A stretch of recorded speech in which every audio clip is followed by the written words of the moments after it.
모두 합장하시기 바랍니다. 행복 시작, 불행 끝. 행복 시작, 불행 끝. 성공 시작, 실패 끝. 성공 시작, 실패 끝. 승리자 붓다, 축복의 이 땅에 오신 것을 환영합니다. 아미타불. 오늘은 여러분들과 계정의 사막 공부를 하면서 오늘은 괴로움의 원인 에 대해서 같이 공부를 하도록 하겠습니다. 그 전에 이제 불교에는 오승불법이라고 하는 게 있는데 5단계의 가르침 이런 뜻이에요. 최근에 제가 굉장히 존경하고 또 한국 사회에서 불자로 굉장히 유명한 분인데 활동도 많이 하고 하시는 분인데 그런 분이 어떤 이런 말씀을 하더라고요. 평생 마음 비우는 공부하고 또 놓는 공부를 했는데 어느 날 몸이 아파지니까 아무 필요가 없더래요. 그리고 이제 오랜 기간 한 6년 동안 그 병고하고 구체적으로 병은 실어증이라고 하는 병이었더라고요. 실어증하고 싸워서 이제 이분은 반야심경 독송을 해야 되겠다는 생각을 하면서 반야심경을 해가지고 그 실어증을 극복하고 병을 다 한 거예요. 병을 낫고 나서 이게 뭐가 잘못됐을까 이런 고민을 하다가 거꾸로 명리학을 공부를 해보셨대요. 그러니까 논리적으로 인생이라고 하는 거를 내가 언제 어떻게 살고 이런 부분들이 쭉 나오더라네요. 그래서 그 이야기를 듣고 제가 상당히 쇼크를 받았어요. 제 제자 중에 하나도 하여간 절집에서 태어나서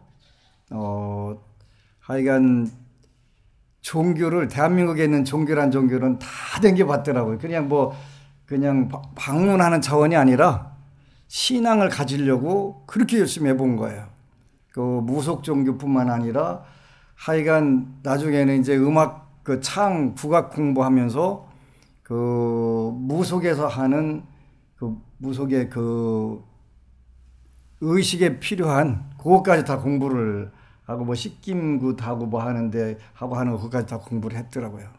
게다가 이제 기독교, 천주교 또 도를 아십니까 하는데 뿐만 아니라 하여간 다양하게 다녔는데 그 부분들이 본인을 만족을 못 시켜준 거예요. 그래서 그 뒤에 이제 공부한 게 뭐냐면 우리 제자도 명리학을 공부를 한 20년 가까이 했대요.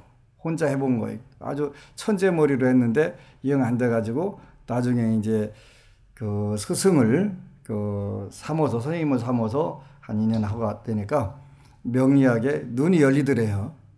명리학에 도사가 된 거예요. 근데 명리학을 그렇게 도사하고 그냥 참 천하를 다 알겠고 하는데 뭔가 부족한 거예요. 이거 가지고는 안 된다는 생각이 들어서 거꾸로 이제 부처님 공부를 해가면서 출가를 해서 꼭 그렇게 된 거예요. 원래 그게 수준이 그렇게 돼야 되는 게 맞아요. 그래서 가만히 한국 불교계를 어떻게 하면 될까 고민을 하다 보니까 우리 불교계는 현재 껍데기만 남아있다는 생각을 하는 거예요. 이것저것 다 뺏기고 껍데기만 남아있어요. 대표적인 것이 이제 의례에서 금강경에 보면 우슬작지 합장향불 이렇게 법화경에도 나가는데 오른쪽 무릎을 땅에 대고 합장하고 일심관불 부처님을 바라본다. 그 형태를 하는 데가 보니까 불교가 아니라 천주교의 앞에 입구에서 전부 다 그분들 그렇게 하더라고요. 근데 또 흰 깃발 꽂는 거. 흰 깃발 꽂는 게 절의 풍습이거든요. 오늘 이 절에 법회가 있다 할 때 단간지주 높이 올려가지고 거기다 흰 깃발을 꽂았단 말이에요. 그 증거가 뭐냐면 저기 광동성, 중국 남부의 광동성 가면은 광화사라고 하는 광효사라고 하는 절이 있는데 그 절에 가면은 선종의 육조 해능 스님의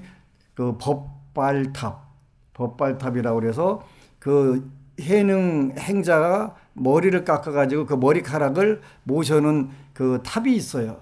그게 이제 법발탑이라고 하는데 그 해능 행자가 남방으로 귀신을 가가지고 어느 절에 가가지고 법회를 하는데 스님들 둘이 뒤에서 말을 하는 거예요. 그 바람에 흰 깃발이 막 흔들리니까 그 한 스님이 풍동, 바람이 움직인다. 아니다, 번동. 아니다, 깃발이 움직인다. 둘이 싸우고 있으니까 그 옆에 있다가 심동 그런단 말이에요. 바람이 흔들리는 것도 아니고 깃발이 흔들리는 것도 아니고 네 마음이 흔들리는 거야. 이렇게 얘기를 했단 말이에요. 그래서 깜짝 놀라가지고 이제 그러니까 깃발, 흰 깃발 꼽는 게 요즘은 절에서 깃발 꼽는 게 없잖아요. 그것도 다 뺏겼어요. 없어졌어요. 그죠? 절하는 법도 뺏겼고 깃발 꼽는 것도 뺏겼고 또 그 용어도 뺏겼어요. 장로라고 하는 것. 금강경에 보면 수보리, 장로 수보리, 장로 수보리 나오는데 그것도 뺏겼단 말이에요. 그래서 가만히 살펴보니까 왜 불교가 이렇게 껍데기만 남았을까? 그렇게 모든 부분에서 오승불법이라고 그래서 인간 세계의 가르침. 인간 세계의 가르침은 인과법과 세속법을 말하는 거예요. 인과법과 세속법이 있어야 되는데 이것도 없어. 전부 제가불자들은 무슨 출가한다고 출가제자 흉내낸다고 명상한다고 앉아있고 별 쇼를 타고 다니는 거예요. 그죠? 얼마 전에 불교 박람회를 하는데 달라이라마 존자가 한국 불자들에게 13분인가 17분인가 그 메시지를 보내셨더라고요. 근데 내가 다 보지를 않고 딱 거기 요약한 것도 올렸는데 그 달라이라마가 한국 불자들한테 두 가지를 부탁을 한다고 글을 올렸더라고요. 하나는 제발 불자들은 논리학을 공부를 좀 했으면 좋겠다. 논리학하고 불교 철학을 공부해라. 이렇게 말씀을 하셨더라고요. 그게 무슨 뜻일까 생각해 보니까 불교는 논리학을 공부하지 않으면 불교의 하기가 굉장히 힘들어요. 왜냐하면 논리학으로 전부 다 빠짜 맞추고서 거기에 그대로 수행을 하게 되면 쉽게 해결되는 거예요. 이렇게 여러분들에게 이번에 이제 감로관정 국제 3기옥의 보살 10선계 할 때 교재로 이 책을 드리려는데 이게 달라이라마가 해석을 하신 육바라밀 법문이에요. 입보리 행론이라고 그래서 이 책을 선택한 것은 물론 이 책을 번역한 제자가 신증 스님인데 첫 번째로는 정확하게 해석 번역을 한다는 거. 스칼러십이 워낙 뛰어나서 학문적으로 너무 잘해서 정확하게 단어 하나도 함부로 허투루 쓰지 않고 해서 되는데 달라이라마가 강의하신 거를 선택을 한 이유는 달라이라마가 여기서 말씀하셨어요. 이건 제가불자에게 해당 안 되는 구절들이 많은데 이건 이렇게 바꿔서 제가불자들도 이렇게 해라. 그 두 가지 때문에 선택을 한 거예요. 그래서 우리가 대승불교 공부를 하는 거니까 육바라밀 공부를 해야 되는데 정말 많은 부처님 말씀 중에 99.9% 그게 전부 다 출가 제자를 상대로 해서 하신 법문이고 0.1% 정도가 제가불자를 대상으로 하신 법문이에요. 그래서 잘못 해석하게 되면 큰일 나는 거예요. 제가불자인지 출가불자인지 그 구분을 못하는 거예요. 못하게 되면 정체성에 혼란이 와요. 그런데 어쨌든 간에 지도자들은 달라이라마가 불교 논리학을 공부해라. 그래서 불교 공부할 때는 인명학이라고 해서 아주 중요한 논리학 공부를 해요. 그 다음에 불교 철학을 하라고 하는 것은 경장, 율장, 논장에서 논장 공부를 하라고 하는 거예요. 반야신경의 공은 뭐다? 그냥 빈 거 이런 게 아니라 거기에 대해서 논리와 뛰어난 학생들 또 보살들이 해석을 하신 그걸 공부하라는 뜻이에요. 그 공부 안 하면 전부 불교를 개똥철학 만들어 버리는 거예요. 아니면 수필 만들어 놓는 거예요. 그러니까 그렇게 되면 불교의 참맛을 모른다. 지금은 이제 방송에서 많이 없어졌는데 참나 찾자고 하는 게 지금 거의 없어졌는데 참나차자는 것은 브라만교예요. 브라만교인데 얼마 전에 제자가 불성 열애장 사상이라고 그래서 모든 중생에게는 불성이 있다, 부처의 성품이 있다. 이걸 물은 거예요. 그러면 그게 브라만입니까? 아닙니까? 이걸 묻는 거예요. 브라만은 원래가 브라만과 아트만이 있어가지고 그것이 영원 불멸의 존재가 있다라고 하는데 불교는 그게 아니란 말이에요. 그래서 열애장 사상이든 불성 사상이든 공성을 이해하지 못하면 브라만교가 되는 거다. 참나를 찾게 되는 거다. 그러면 불성이라는 게 있는 겁니까? 없는 겁니까? 묻는 거예요. 그럼 인간에게 인간성이 있을까 없을까? 여러분들 사람이니까 여러분들은 사람의 성품이 들어있잖아요. 사람의 성품에는 불성만 들어있는 게 아니라 10가지 성품이 들어있어요. 10가지 성품이. 10가지 성품이 뭐냐면 지옥 성품도 들어있고 축생 성품도 들어있고 악의 성품도 들어있고 그 다음에 아수라 성품도 들어있고 인간 성품도 들어있고 그 다음에 천상 성품도 들어있어요. 거기다가 요걸 우리가 육범, 그렇게 육범, 6가지 범부 중생들. 그래서 천상, 인간, 아수라, 지옥, 악의, 축생, 이게 육범이라고 해. 6가지 범부 중생들의 세계다. 이렇게 표현하는 거예요. 그 다음에 사성이라고 그랬어요. 성문, 연각, 보살, 불. 요거는 4가지 성스러운 세계의 존재들. 이 성품이 여러분들 마음속에 다 들어있어요. 그러니까 축생의 성질을 강화하게 되면 축생 노릇하게 돼요. 그리고 전생에 축생에서 왔으면 그 성질이 많이 남아갖고 하는 짓이 개 같은 경우도 있고 돼지 같은 경우도 있고 이렇게 소 같은 경우도 있고 요게 그 성질이 남아서 작용을 하는 거예요. 그러니까 거기에 10가지 중에 불성이라는 게 있어요. 그거를 개발을 하게 되면 불성이 개발이 되면 부처가 되는 거예요. 그런데 성품들은 다 들어있는데 그거를 어느 쪽에다 어떻게 개발을 하고 그거를 길러내느냐가 중요한 거예요. 그러니까 인간에게는 인간뿐만 아니라 모든 생명을 가진 존재는 그 10가지 성품을 다 가지고 있는데 가지고는 있지만 전혀 0%도 발휘가 안 되는 경우들이 있어요. 그러니까 요거를 우리가 의식으로 성장시켜가면서 개발을 해가는 거예요. 그래서 이제 불교를 보니까 가장 그래서 인승이라고 해서 인간 세계의 가르침은 불교보다 더 좋은 가르침이 없는데 이게 왜 세상 세속 학문한테 다 밀리지? 근데 오늘날 다행히 서양이나 미국의 과학자들 또 첨단을 연구하는 의학자든 심리학자든 철학자든 이런 분들이 불교를 찾아가지고 공부를 하고 보니까 너무 뛰어나네 그런 거. 얼마 전에 서울대 법대를 나와서 지금 미국에서 법학 공부를 하고 국내 굴지의 대학에서 교수를 하시는 교수님이 그러는 거예요. 불교 공부를 해보니까 계율을 공부해보니까 계와 율을 공부해보니까 서양의 법률이라든가 이런 거는 비교가 안 되더라. 2600년 전에 어떻게 계와 율을 전부 다 구분해가지고 이렇게 가르칠 수가 있었을까?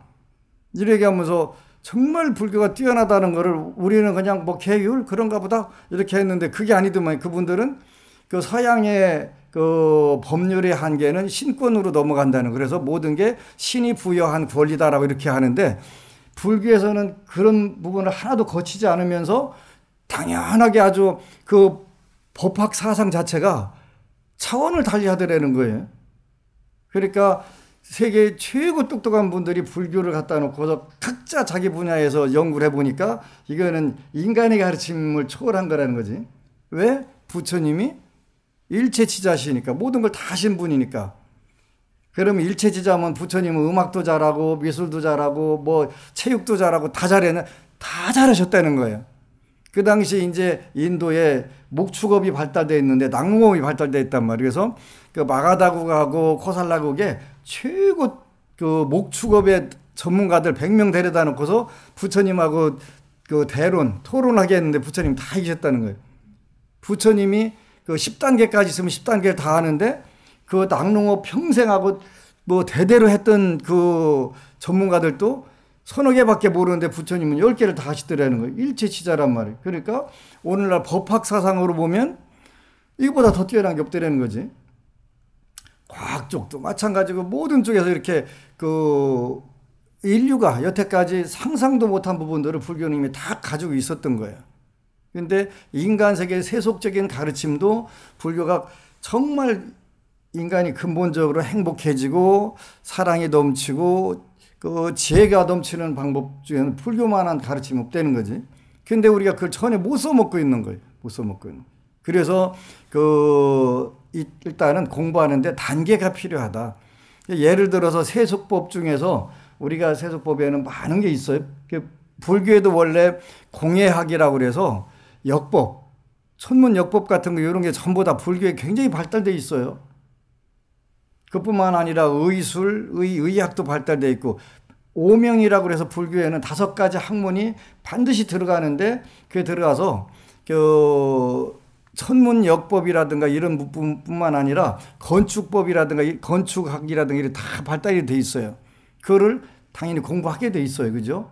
그러니까 그 세속에서 살면서 한국에서 와가지고 우리가 비정상이라는 생각을 해야 되는데 오늘날 풍수지리를 제일 공부를 잘하고 하는 분들이 그 불교 스님들인 줄인데 아니에요.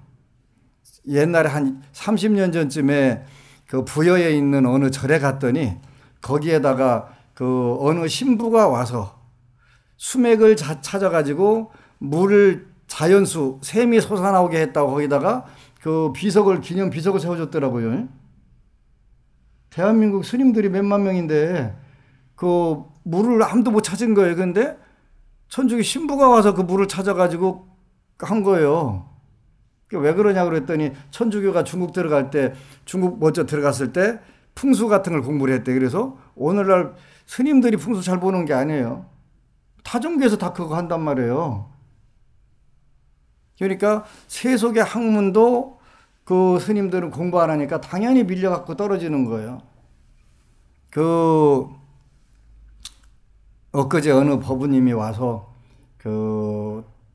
70 노인네인데 여법부님인데 그 소원 성취하려면 춘부다란이를 10만 장 찍으면 된다고 해갖고 그 도장으로 찍는데 30만 번을 찍어야 되네. 찍는다네. 그 찍으면 그게 한 장이 그렇게 그 춘부다란이 한 장 찍는데 하여튼 그 도장으로 이렇게 찍는데 그래서 30만 번을 찍으면 그게 10만 장이 된대네. 도장으로. 그래서 죽는 것보다 더 힘들더라는 거예요. 그래서 소원 성취했냐고 그랬더니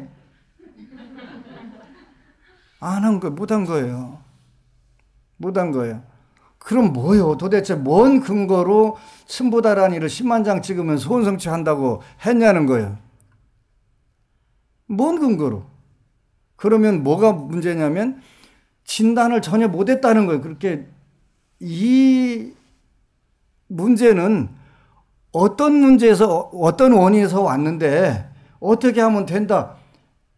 치료까지는 할 거 없이 진단이라도 해줘야 될 거 아니에요. 어떤 업으로 와서 당신이 어떤 고통을 받고 있으니까 요거를 어떻게 해야 됩니다. 이렇게 되는데 그냥 10만 장 찍으려면 세월이 많이 가잖아요. 노인네 70 넘은 노인네가 건강도 안 좋은데 그거 10만 장 찍으려면 말이 10만 장이지 그 10만 장 장난 아니에요.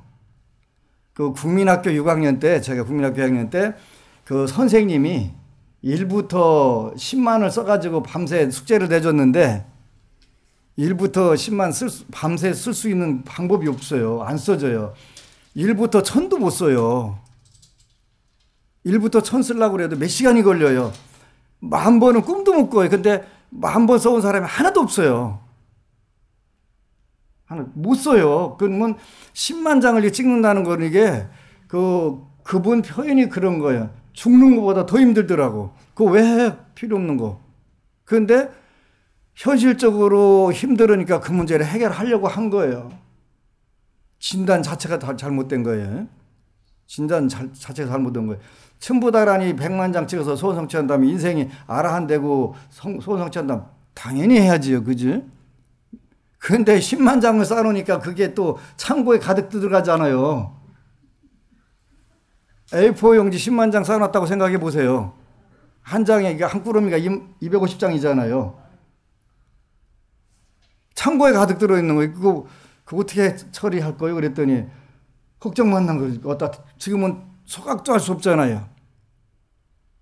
그러니까, 너무 그 미신신앙을 하는 거예요. 너무 미신신앙을. 왜 그런 일이 벌어지냐면, 정확하게 이 업이 어디서 어떻게 왔습니다. 그렇게 어떻게 기도하셔야 됩니다. 이렇게 일러줄 수가 없으니까 그게 문제가 되는 거예요. 그래서 세속과 관련된 법은 오늘날 그 명리학이나 철학계한테도 전부 스님들이 다 떨어져요. 가서 엉터리로 봐주는 거예요. 엉터리로. 그래서 제발 어디 가서 물어라도 좀 보시지. 저한테 와요. 물어 찾아왔어. 그지? 찾아왔어. 그래가지고 아니 이렇게 답답하면 어디 가서 물어라도 봐야 되는 거 아니에요? 물어봤다는 거예요. 물어봤는데 전부 무슨 뭐 경전 이렇게 두꺼운 것을 뭐 50지를 뭐 사경하면 된다고 그러는데 50지 49질 했는데 안 됐다는 거예요. 그래서 한 질만 더 해갖고 안 되면 종교를 떠날라고 불교를 떠날라고 법안 스님 찾아왔다는 거예요. 그거 써가지고 50번 써갖고 된다는 보장이 어디가 있냐고. 세월만 보내는 거예요. 세월만. 뭐가 문제냐면 정확하게라도 그 인생이 지금 어떤 운을 어떻게 지나가고 있으니까 어떻게 좀 기다리면서 기도를 하라 된든가 어떻게 하라 된가 방법을 가르쳐 줘야 될 거예요. 방법을. 그냥 시간 보내가면서 언젠가 그 하다 보면 한 달에 한 권씩 쓰다 보면 50권 쓰려면 50개월 지나다 보면 소 뒷걸음질 치다가 쥐 밟아갖고 잡을 수 있는 것처럼 될 수도 있겠지. 이렇게 된단 말이지. 우리가 중국이 불교가 가장 그 융성했던 때가 수나라하고 당나라하고 송나라 때 있어요. 그때 수나라에 천태지자대사라고 하는 분이 스님들은 집 앞그릇 지가 반드시 그 처리를 해라. 그래서 네가 뭘 하더라든지 벌어먹고 살아라 이렇게 해가지고 그때 하라고 한 게 역학, 천문, 지리, 관상, 손금 전부 다 그때 수나라 때 그때 공부한 분들이 당나라, 송나라 때 빛을 본 거예요. 우리는 공부 안 하는 조건으로 부처님이 점성술 같은 거 보지 말라겠다고 그것만 팍팍 얘기되는 거 그죠?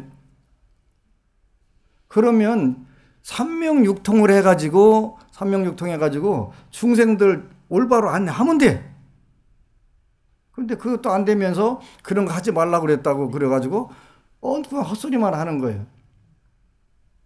나이 60 다 돼가지고 그 질병을 얻어가지고 하고 있는데 집안은 쑥대밭되고 그래서 그 병 낫고 나서 명리학을 공부했다고 할래 너무 이게 뭐가 잘못된 거야. 도대체 뭐가 잘못된 거야. 근데 그나마 명리학을 공부하다 보니까 논리적으로 내가 왜 그 나이에 그렇게 아팠어야 되는지 이런 걸 아는 거겠지. 사실은 순서가 잘못된 거예요. 인간의 삶부터 세속적인 것부터 차곡차곡 공부해서 내 제자처럼 명리학 갖고 안 되네. 알기는 알았는데 내가 어떤 운이 온다는 걸 알기는 알았는데 이걸 바꿀 수가 없네. 그러면 어떻게 해야 돼? 그렇게 결국 삼보에 귀의하고 우리가 현실적으로 기도하는 방법밖에 안 되네. 기도하는 방법도 지난번에 뭐라고 했냐면 시간과 노력과 기법이 필요하다고 그랬어요. 그죠? 우리가 그 삶을 바람직하게 살려면 우리가 노력을 해야 돼요. 그죠? 어떤 문제에 대해서 그거 해결하려고 하는 노력을 해야 되고 노력을 하다 보면 당연히 시간을 거기다가 꼭 투자를 해야 된단 말이에요. 그런데 노력과 시간만 가지고 안 돼요. 대한민국에 50년, 70년 도닦은 제가 볼 자들 굉장히 많아요. 그런데 스님 저는 현전가피 눈앞에서 딱 떨어지는 가피를 입었습니다라고 하는 게 없는 게 하여간 뭐 부처님 믿어갖고 좋아지기는 했지만 확신은 안 들었습니다. 대부분 이런 거거든요. 왜? 뭐가 문제냐면 시간과 노력을 엄청나게 들였는데 기법에 문제가 있어요. 기법. 기도하는 법에 문제가 있는 거예요. 그러니까 어떻게 하느냐가 제일 중요한 거예요. 그죠?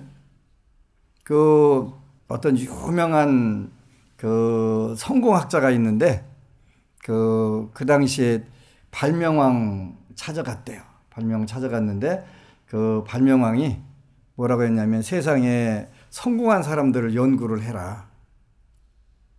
기자였는데. 그러다가 생각하다가 하겠습니다. 그런데 그 보수는 10원도 안 준다. 네가 알아서 벌어 먹어라. 그 미국에서 최고 부자니까 성공한 부자인데 너 돈 줄 테니까 연구해라 그럴 줄 알았는데 보수는 하나도 안 준다. 네가 해라. 그런데 그 이분이 딱 시간 보더니 29초 만에 대답해서 내가 너를 시키겠다. 1분 지나가면 안 시키려고 그랬다. 그런데 성공한 사람들을 죄다 연구하다 보니까 성공하는 방법이 나오는 거지. 신앙도 마찬가지예요. 성공한 방법을 활용하게 되면 성공하게 되고 실패한 방법만 찾아 따라서 하면 실패하는 거예요. 오늘날 대표적으로 실패한 게 마음 비우는 거고 놓는 게 실패한 거예요. 한국 불교에서 완벽하게 실패한 거예요. 그걸 가지고 다시 하면 안 돼요. 이제 마음 비우고 놔라고 하는 의미만 정확하게 알면 돼요. 어떤 의미였냐면 번뇌망상을 놓고 비우라는 것이지 의욕과 희망과 용기와 지혜를 놓으라는 게 아니잖아요. 그걸 다 놔버리고 그 반거들충이로 사는 거예요. 전 정말 할 말들이 너무너무 많은데 그 환자들 데려다가 의사 만들면 안 되잖아요. 의사 만들기 전에 죽어요. 환자들. 중생이라고 하는 환자들 데려다가 그 보살 만들고 부처 만들려고 하면 그 의사 만드는 거예요. 그 전에 훨씬 전에 죽어요. 환자는 환자로 대우해갖고 그 병을 먼저 고치는 게 중요하잖아요. 그게 뭐냐면 비워라 놔라 할 때는 번뇌망상을 말하는 거예요. 번뇌망상이 뭐예요? 탐진치만의예요. 탐내고 성내고 분노 무지 이거 갖다가 다 그거 놓으라는 거잖아요. 그걸 버리라는 거잖아요. 채우라고 하는 거예요. 개정해로 채우고 진선미로 채우고 지정의로 채우고 이 좋은 걸로 다 채우라는 거잖아요. 근데 이거를 잘못 표현해가지고 전부 놓고 하는 거예요. 그죠? 너무 답답한 거예요. 세속법에서도 우리가 우위를 점하지 못하고 출세관법도 아니지만 응용 자체를 못하는 거예요. 대구에 갔더니 어느 분이 그 무슨 수련회라는 데 있는데 대한민국을 완벽하게 다 장악하고 있다고 하더라고요. 심리수련 방법을. 근데 우리가 볼 때는 심각하게 부족한데 그게 사회에서는 그 보편적으로 되는 거예요. 그래서 야 이게 참 문제가 있구나. 그래서 오승불법은 첫 번째가 인간 세계에서 잘 사는 방법. 그 개정해라고 했어요. 5계를 지키면 여러분들이 인간 세계에서 무조건 잘 살아요. 그런데 문제는 뭐가 문제냐면 불자들이 5계를 지켜본 사실이 없어. 5계를 지켜본 사실이 없다 보니까 진짜 잘 살아지나 못 살아지나 이거를 확인할 길이 없는 거예요. 근데 일단은 일정 기간 동안 여러분들이 그 5계를 다 받는다고 그래서 처음부터 5가지를 완벽하게 난 지키겠습니다. 그거 안 돼요. 안 되니까 그렇게 하지 말고 여러분들이 제일 지키기 쉬운 거 5개 중에서 하나만 딱 찍어갖고 그것만 집중적으로 여러분들이 지키려고 노력을 하세요. 하게 되면 여러분들이 그 삶의 방법, 삶의 그 환경 자체가 달라져요. 달라지게 되면 하나 더 해보는 거예요. 이거 하나 하니까 되네. 그 다음에 하나 더 해보는 거예요. 그죠? 근데 하나하나 더 할수록 힘들어지겠죠. 당연히. 그 봉정암 가다 보면 마지막 깔딱고개 있잖아요. 깔딱고개가 뭐예요? 이게 이제 새로운 그 차원으로 넘어갈 때 그 깔딱고개가 와요. 우리 그 한국 교육제도에서는 초등학교 유치원 졸업하고 초등학교 가고 졸업하고 중학교 가는 고개 깔딱 고개 차원이 달라지는 경우에 평생 초등학교만 다닐 수가 없잖아요. 그러니까 그 과정 밟고 중학교, 고등학교 이렇게 그 차원이 달라지게 간단 말이에요. 불교도 마찬가지예요. 그러니까 5계를 나는 처음부터 5계를 다 지켜야지. 못 지켜갖고 난 왜 나 못 지키냐고 나 어떻게 하면서 맨날 해봐야 소용없어요. 그러니까 하나씩 지키려고 하다 보니까 어느 순간에 되네. 다 되네. 그래도 다 되네. 근데 그 부처님 법이 참 좋은 법인 것 같아요.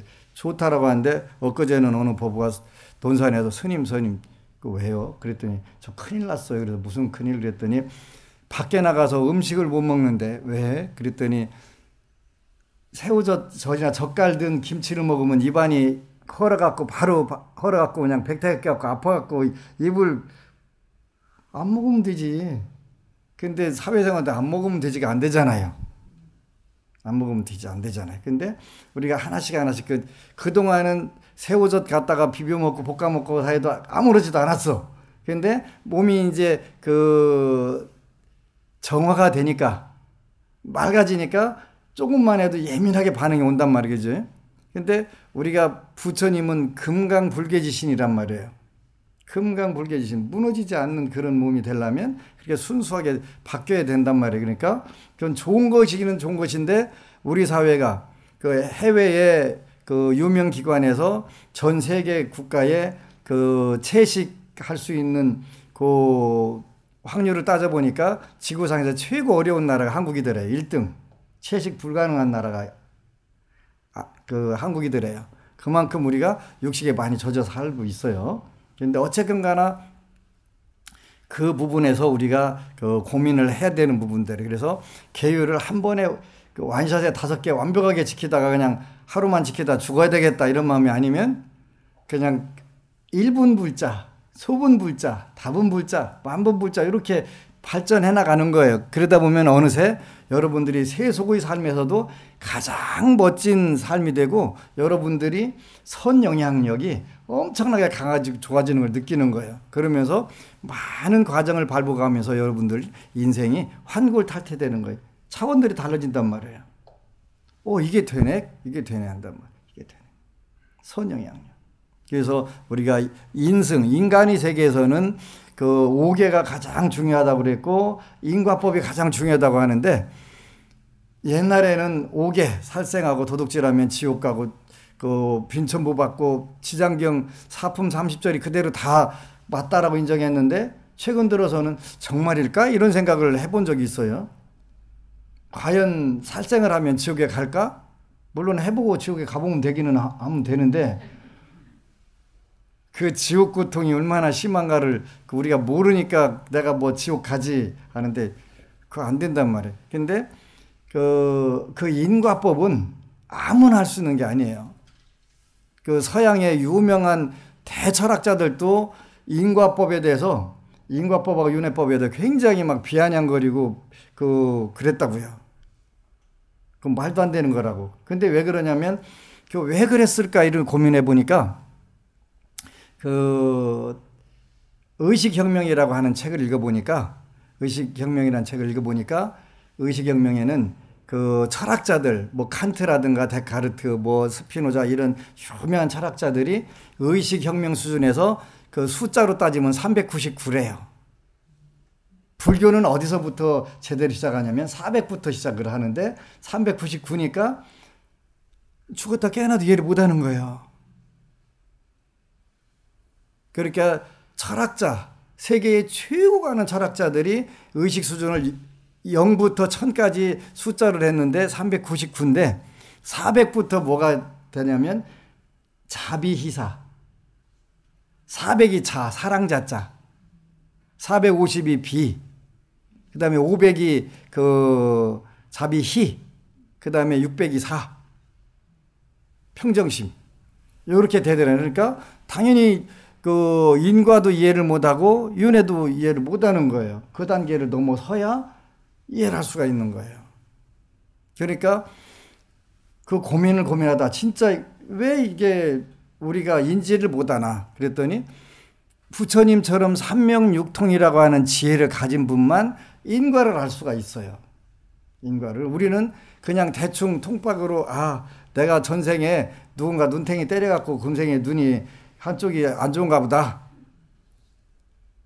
지나가는 사람도 계속 발로 탁탁 차갖고 금생에 다리가 한쪽 더 길은가 보다. 이렇게 그냥 할 수는 있지만 정확하게 언제 어느 때 어느 시대 어떻게 해서 그렇다 이런 걸 모르니까 자연스럽게 인과를 부정하게 된단 말이에요. 지장경에서는 뭐라고 그래요? 인과를 부정하는 게 무간지옥 가는데 최고 빠르다고 나와 있어. 그죠? 초특급 티켓이란 말이에요. 인과를 부정하는 거. 인과를 모르고 인과를 부정하고 인과를 무시하고 이게 전부 다 지옥에 가는 가장 빠른 거라는 거죠. 왜냐하면 인과 과를 매치시키기가 어렵단 말이에요. 인과 과를 매치시키기가 어렵단 말이에요. 왜 매치시키기가 어렵냐면 1대1 대응하는 게 아니니까. 어떤 사람은 업은 크게 지었는데 과는 작게 받는 사람도 있고,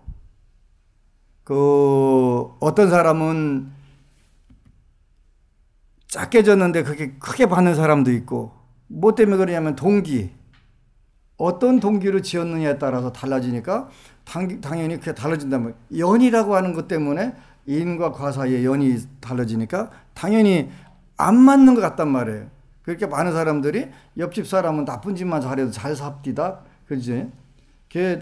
불자들하고 한국 국민들이 제일 크게 착각하고 있는 게 심성이 착하면 부자로 산다? 천만의 말씀? 만만의? 오늘은 힌트 갈까? 심성이 곱다는 거하고 재물이 풍요롭게 산다는 거하고는 전혀 관계가 없다. 그건 인과법에서 안 맞는 거예요. 인과법에서 안 맞는데, 인과법에는 재물로 진 것은 재물로 오게 되는 거고 심성으로 진 건 심성으로 오는 거예요. 그러니까 인복 따로 있고 재복 따로 있다고 했잖아요. 그러니까 내가 어느 쪽으로 어떻게 복을 지었느냐에 따라서 그게 오는 거지, 내가 착하게 살았다고 은행에 잔고가 계속 쌓일까요? 내가 은행에다 잔고를 집어넣어야 쌓이는 거예요. 착각하면 안 돼요. 그렇게 우리가 잘못 가르친 거예요. 인과법에 어긋나는 거예요. 내가 심성을 착하게 했더니 나는 은행에도 안 가봤는데 은행에 막 잔고가 막 늘어났네? 인과법에 어긋나는 거예요. 안 맞는 거예요. 그래서 우리가 세속법에서도 불자들이 잘 살아야 돼요. 풍요롭게 잘 살아야 돼요. 근데 그게 쉬운 거예요. 근데 요즘에 너무 고마운 분들이 많아요. 병원에서 유튜브 보다가 실수로 제 법문 보고서 불자 돼갖고 온 분도 있고, 또 노인 장반이 그냥 그래갖고 스님 법문 들으니까 불자는 풍요롭게 살으라고 했다고 너무 좋아하셔갖고 오신 경우도 있고, 부처님이 제가 불자 보고 가난하게 살으라고 한 사실이 없는데, 없잖아요. 그래서 여러 부분들에서 너무 감사드리고, 세속법에서도 부처님 법은 완벽한 법이에요. 그러니까 여러분들이 정말 잘 살아야 되고, 잘 살 수밖에 없어요. 인과를 믿게 되면 처음에는 여러분들이 습관이 안 된 부분들 때문에 힘들 때가 있어요. 근데 어느 순간에 가서 이거구나. 완전 세상 자체가 바뀌는 거예요. 그래서 세상 자체 바뀌는 거를 금강경에서는 수다원, 사다함, 아나함, 아라한 이렇게 구분하는데, 여러분들도 여러분들 심리상에서 그걸 다 느낄 수가 있어요. 요때는 이게 똑같은 것이 괴로움이었는데 지금은 그게 괴로움이 아니네? 그 괴로움이 나를 즐겁게 만들어줬네? 이렇게 다 차원이 이렇게 계속 올라가면서 바뀌는 거예요. 그래서 먼저 현실에 가장 충실한 게 불교를 잘하는 거예요. 그래서 이제 다음 시간에 알려드릴 텐데, 오늘 대구에서 오신 분들은 지혜의 등불이라는 책을 선물을 하나씩 드릴 건데, 여기 보니까 뭐라고 써 있냐면, 불교를 잘 믿는 사람은 하루에 한 번씩 결산을 하는 거예요. 오늘 하루 내가 얼마나 잘 살았지? 더 좋아졌네. 그 다음에 그 다음 단계는 한 달에 한 번씩 결산을 해가지고, 내가 한 달 동안 잘 살았네. 나 불자로서 행복하게 잘 살았어. 행복, 사랑, 지혜 충만하게 살았네. 그 다음 단계는 1년에 한 번씩 결산을 하는 거예요. 그 다음 단계는 없대요. 그 세 단계반 수행자라고 하고 불자라고 하고 그 평생 살아가 평생 결산하겠다? 그건 안 된다는 거예요. 그러니까 우리가 이제 상근기 수행자는 매일 결산을 하고 그래서 나 오늘 잘 살았어. 행복해. 사랑이 충만해.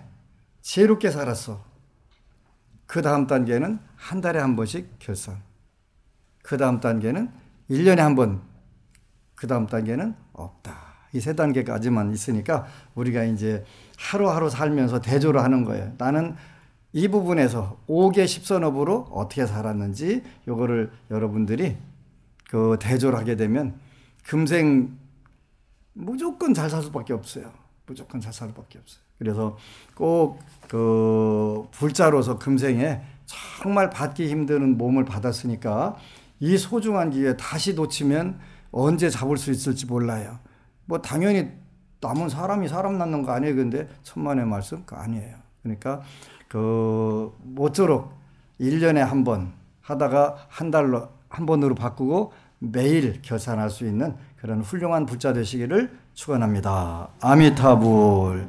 그리고 여러분 사랑합니다. 그리고 잠깐 축원 올리겠습니다.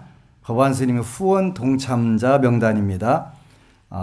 송지연 법우님, 임윤성 법우님, 최지영 법우님, 이인의 가족 법우님, 주영동 법우님들 대박 나시고 만사형통하시기를 축원합니다. 아미타불.